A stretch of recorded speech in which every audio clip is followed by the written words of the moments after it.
welcome back to As If Contemporary Art Podcast with Lisa Fevral. I accidentally took a break. Yeah, it was not planned.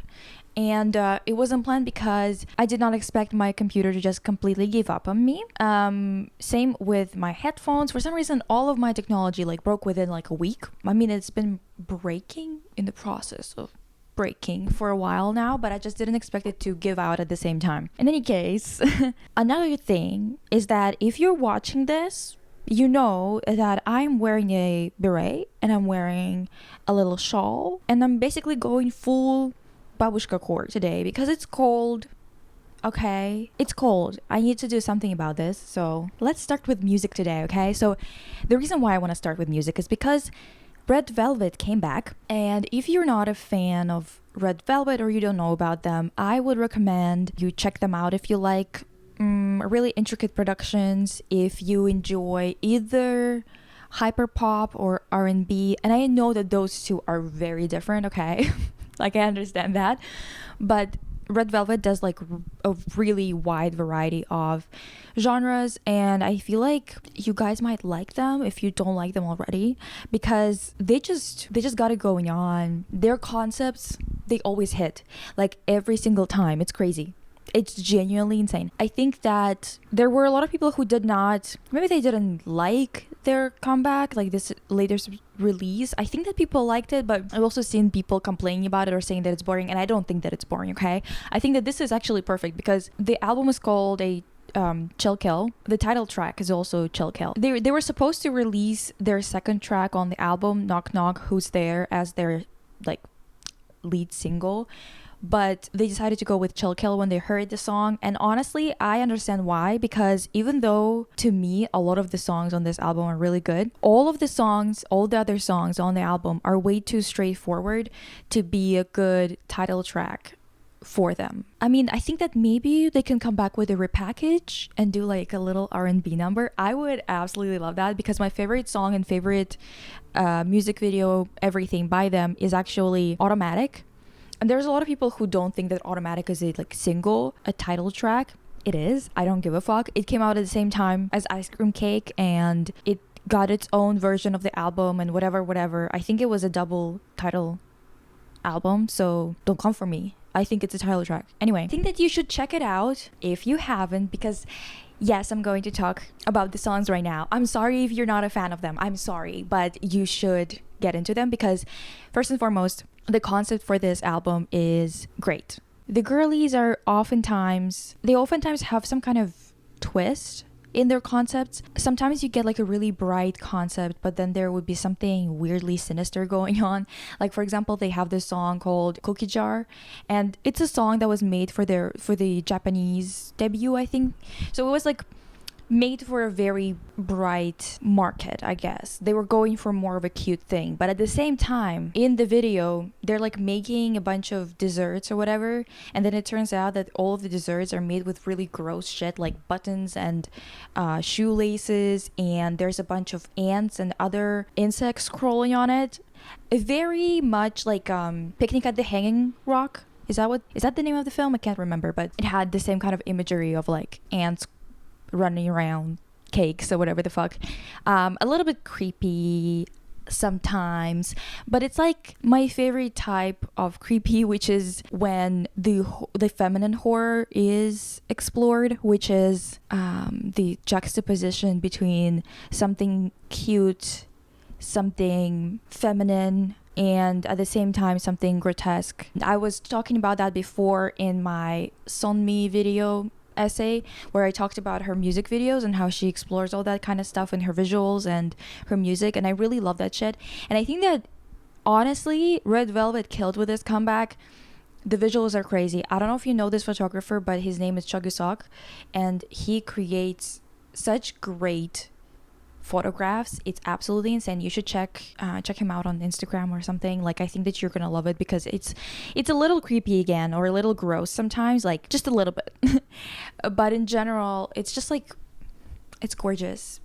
It's gorgeous. Regardless of all of that, when it comes to music, this song Chill Kill is so interesting. It's very jarring when it switches from the verses to the chorus, and honestly Red Velvet does that a lot.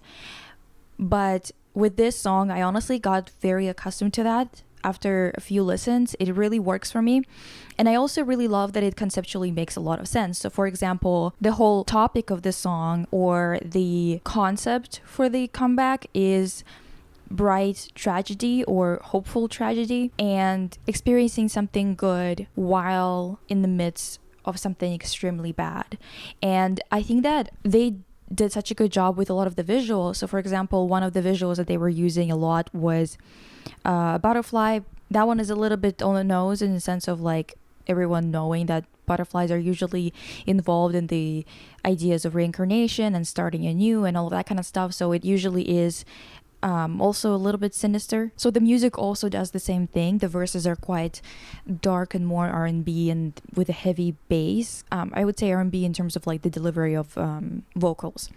And then the chorus hits and it changes the mood entirely because it switches to major chords all of a sudden and a major key. And I really love the way that it was done. The music video is absolutely insane. I think that in the music video, one of the girls, so they're kind of playing sisters in that music video, and one of them goes upstairs and like basically kills their abusive dad. Yeah. But they're not like obvious and gross about it. Even if you're squeamish, you can still watch it. Then like the visuals are so good in the music video. Honestly, if you like interest in visuals, I recommend watching it anyway and looking up their photo shoot for this album. Now the next song is Knock Knock Who's There. Fantastic too, honestly, but I understand why they didn't go with it as a title, even though they were planning on doing that, because it is a lot catchier and a lot less jarring in terms of switch ups than the first song. But girl, it's not as interesting. It just isn't. Like, it would be just Psycho 2.0 but with a better music, but not interesting enough. Now Underwater Girl, that's the third song. It's an R&B type of number, and once again I'm just waiting for them to come back with an actual Velvet song as a title, because I'm tired of waiting. It's been ages since Bad Boy, and it's been even longer since Automatic. Like, I want a Velvet title, come on. I'm hoping that they're going to do it the same way that they did in 2018, where they had Peekaboo and then they did Bad Boy. I'm hoping, but apparently there's like no schedule for a repackage for them, which I'm side-eyeing. I am, because that's crazy. Will I Ever See You Again, also really great, but a bit less intricate. Then we have Nightmare. Nightmare is a bop. Reminds me of the idea of the Carnivalesque by Mikhail Bakhtin. It's like this guy who made this theory of like writing, it's in literature, with a constant switch in point of view in a way that decentralizes the main character. And I wouldn't say that this is like what you would expect traditionally when people say switching POVs. I just mean that the narrator knows a lot more. I guess, you know what, look it up, Carnivalesque by Mikhail Bakhtin. Anyway, we actually, you know what, I'm gonna make an episode on it sometime because it's hard to understand, but it's a very interesting concept that I use a lot in my artworks. I really like the sound of the song. It reminds me of something like Nutcracker or something along those lines. Oh, also Knock Knock Who's There literally described it as a girl in 1860s London deciding to hunt down the owners of the factory she's been working for since she was 5. Just hunting them down one by one. That's what it sounds like, you know? Then there's Iced Coffee, really glassy and pretty, but not too special. One Kiss is okay. It's very poppy, but I don't think there's enough weirdness in it to be truly Red Velvet. It's a good song though, anyway. Like, a lot of people are gonna like it, I guess. It's not my personal favorite, but I know that a lot of people are gonna like it. Bulldozer, also really fun, but I wouldn't say that it's my favorite either, just because it's too straightforward. There's nothing super interesting about it, and that's what I like about Red Velvet. Is usually they're oftentimes giving something really interesting with their music. Wings has a really, really good production, and if you're a Wings girl, check it out. I think you're gonna like it. And the last one is Scenery, and I don't give a fuck because it's a ballad. And I'm sorry to those of you who like ballads and you like pretty songs. I see you, And sometimes when I'm in the right mood, I am you. But most of the time I'm not. So I'm just gonna kind of, I know I'm not gonna listen to it much. So it is what it is. Regardless of all of that, Pink Panthers has a new album out. Also has a lot of good songs. I don't know which ones I like more yet though. I'm gonna deal with it later. There's a new Catching Fire, girl. I'm always on my second movie from the Hunger Games trilogy agenda. There's a prequel to the Hunger Games that came out, and let me ask you one question. Why did they have to make President Snow, that asshole, so hot? That's just kind of fucked a little. Like, what the hell? You know what? Whenever someone is that blonde and that blue-eyed, even if he's cute, like, it's the kind of cute that also makes me really uneasy.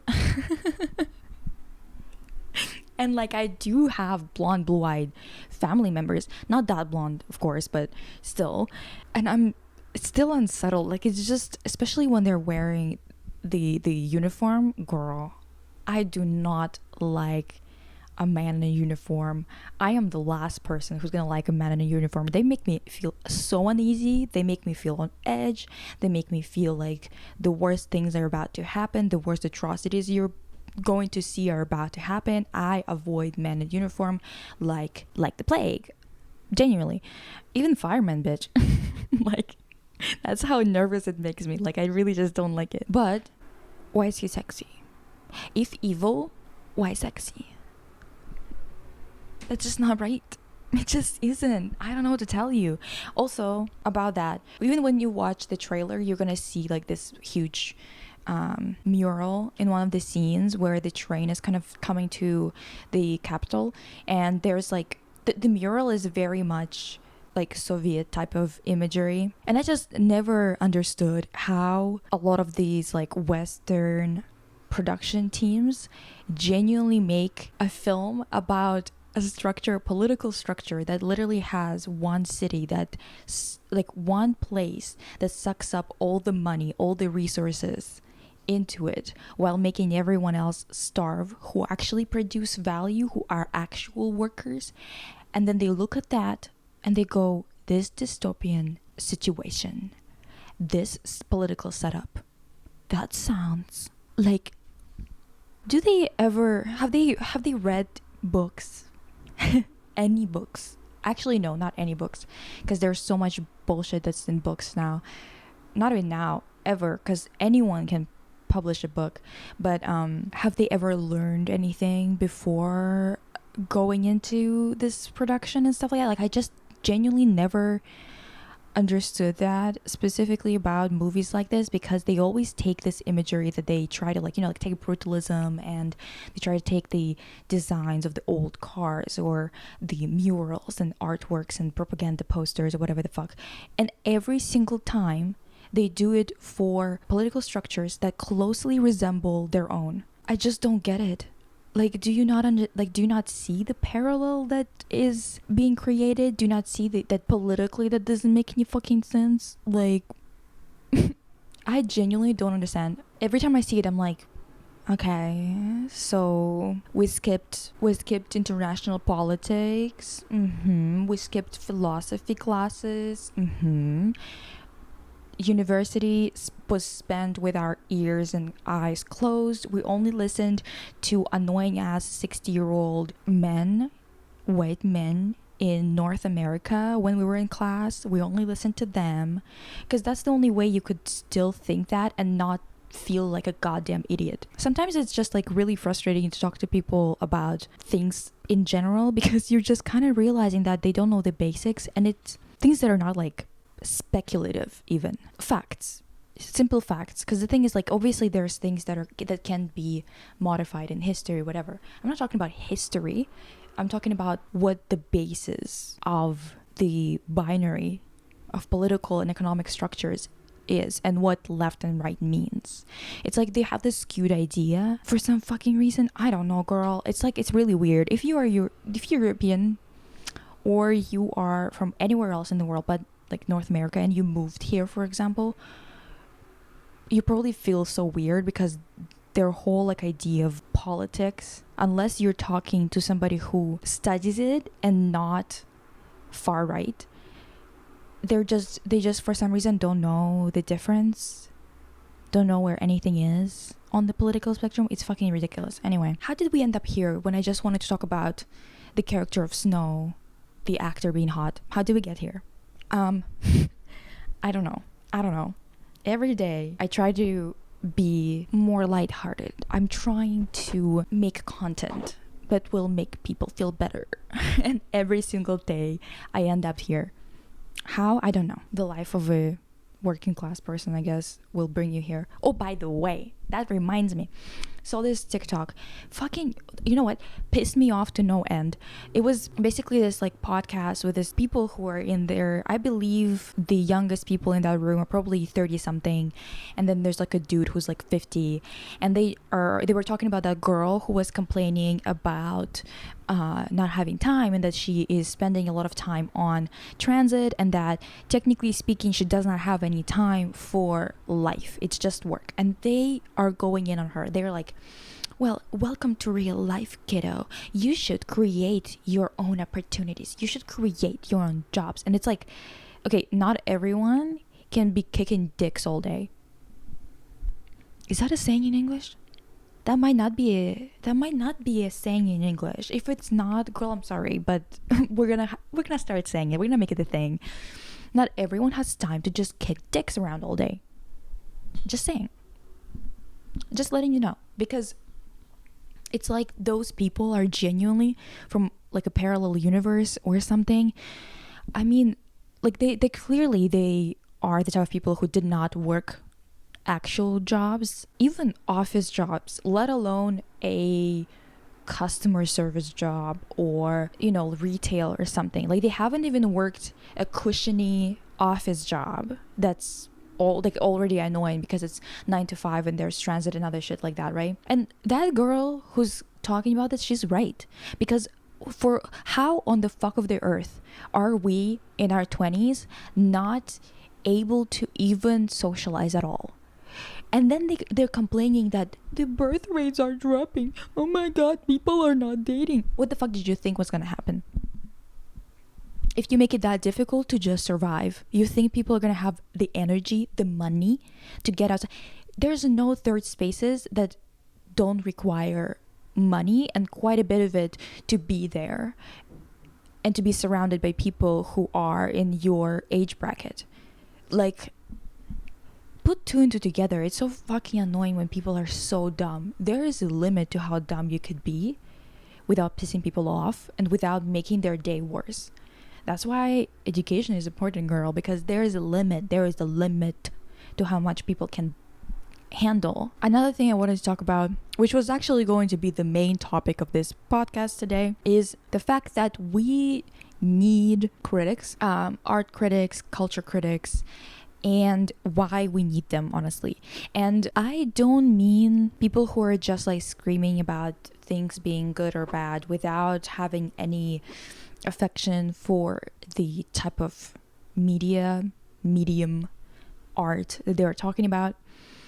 I'm talking about people who actually do pursue it and study it and stuff like that. And also, I think that those people nowadays especially should have some kind of presence online in the sense of people knowing their taste, because I think that that will give a lot more value to the present people who are reading the reviews. Because the thing is, reviews are more important retrospectively than they are in a current sense.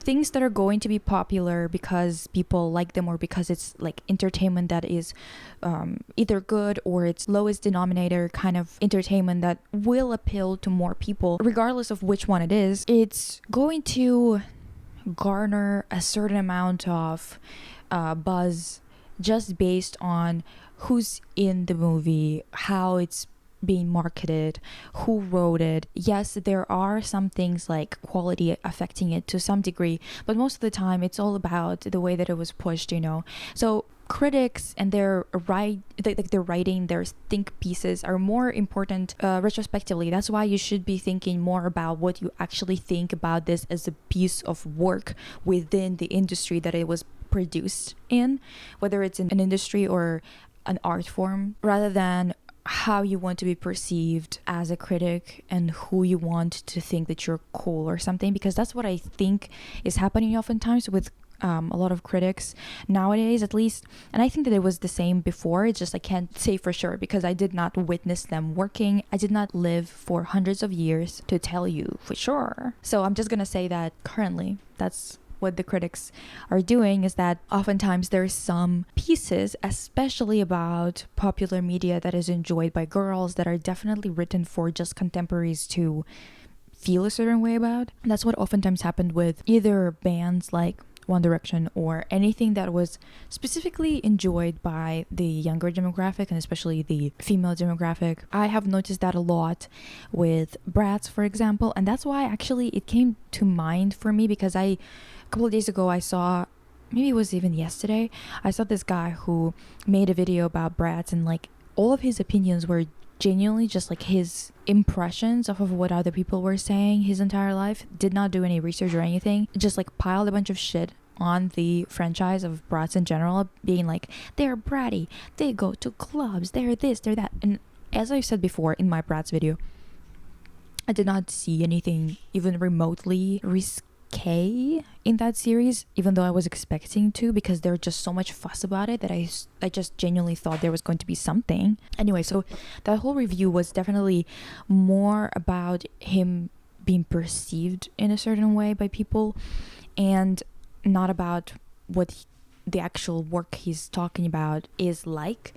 And I think that nowadays with the likes of Anthony Fantano, like the guy who's from, the Needle Drop guy, we need more people whose personality and political leanings and other things like that we know, for the sake of culture kind of being preserved for the future. Because the way that the way that the meaning of artworks gets warped because of what is written down in history, what isn't written down in history, and who was reviewing it at the time, and you not knowing their entire background, which is like, in a way, it shouldn't be so influential. You should be leaving a lot of things at the door, whatever, when you're talking about the quality of work.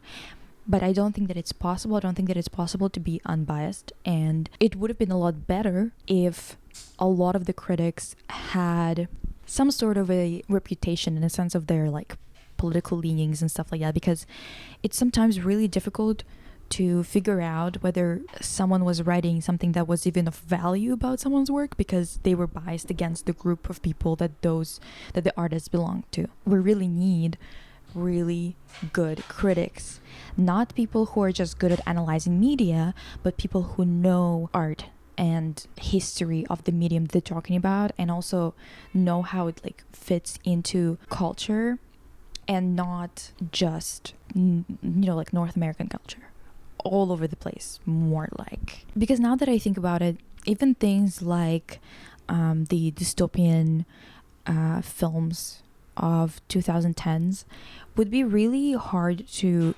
grasp in terms of why they were even so popular, or why there were so many of them, etc., if you do not have the backdrop of the state of the world that was going on at the same time. Even though it's pop culture, it's incredibly influenced by politics and by current situation, economically speaking, and other things like that. For example, if we talk about abstract expressionism and what even is the difference between abstract expressionism and just abstract art in general, it becomes kind of like a really messy thing to explain, because technically speaking there is not much of a difference, really.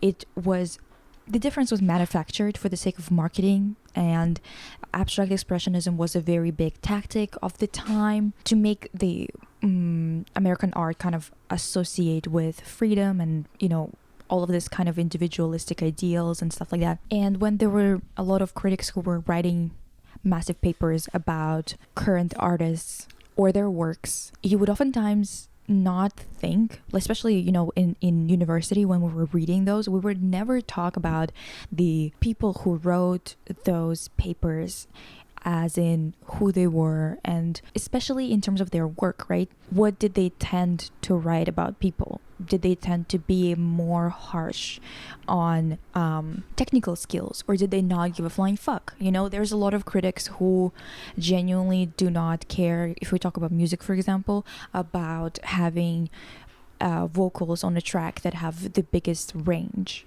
that can hit the widest variety of notes, and they care more about the quality, the timbre of the song, the voice. And then there's some people who just care about the skill in a traditional sense.